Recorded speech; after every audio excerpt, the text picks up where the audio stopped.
So we're going to work on multiplying and dividing integers to start, and then we'll get into adding and subtracting them. There are essentially 3 major rules, but I've written it into 4 here. But the idea is we're going to always work in pairs.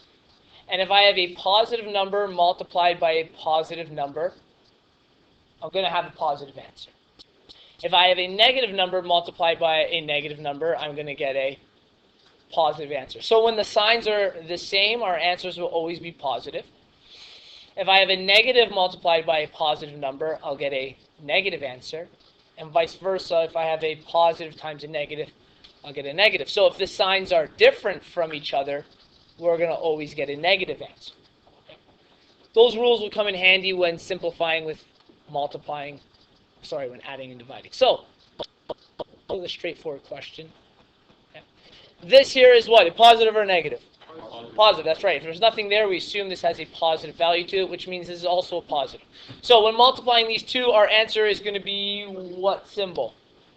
It will definitely be a positive. Anyone know what value? Okay, now normally do we write this positive value in front?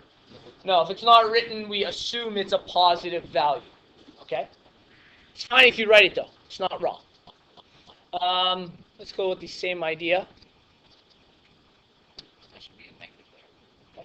I have negative 5 multiplied by negative 3. That gives us a what? It's going to give us a positive answer. So we're going to have positive, and what's the value? 15. Excellent. Very, very good. Okay. What am I working with? Our first one is a negative, and the second is a good. So, because I have opposite signs, my answer must be what? It must be negative, and then the value of it is going to be very good. Whoops, that happens once in a while. Sorry. Okay. 12. Okay, so let's get into, well, that's, I guess, straightforward enough. Does anyone have a question about that? Okay. The exact same rules apply when we're dividing. Okay. So if we replace these with division signs, nothing changes. All the rules are identical. They all stay the exact same. Okay? So those are our first 3 examples. Let's go into the next one. Let's say example 4 here. I'm going to write it in several different ways because division can be written in quite a few different ways. Let's say we have 6 divided by negative 2. Okay. Now, what operations or what signs am I working with here?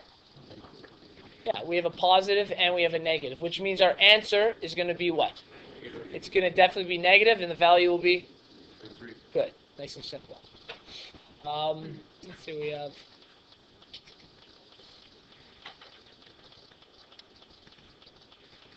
negative 2. Oh, I wanted to write it different. Sorry. So that's an old form that you guys would have seen often maybe in elementary school. A lot of times when we work with stuff, we're probably going to be working with it in fraction form. Okay, so this is a very similar question. This says negative 2, and the fraction or the line stands for a division sign. So negative 2 divided by negative 1. I have a what values? A negative and a, so which means our answer will be positive. And what will our value be? Good. Very simple. Good. Okay, so you guys have the basic idea.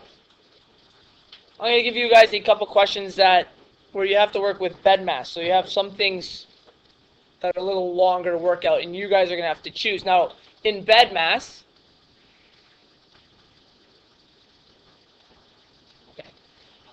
if there are brackets, we'd work with them first, and then if there's exponents, but they're not really worth focusing on that.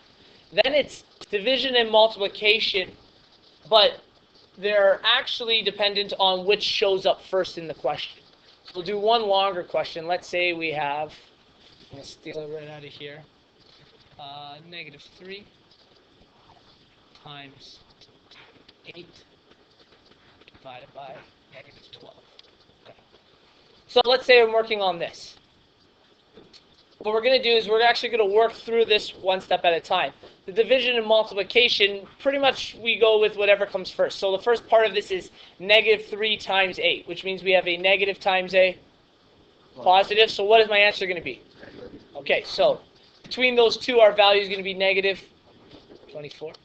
We're left with negative 24 divided by negative 12. I want you guys to get used to writing things as fractions, so I'm going to rewrite this as negative 24 divided by negative 12, which will give us what value? Well, Will it be positive or negative first? positive. It'll definitely be positive. 2, 3. 2. Yeah, that's right. Very simple.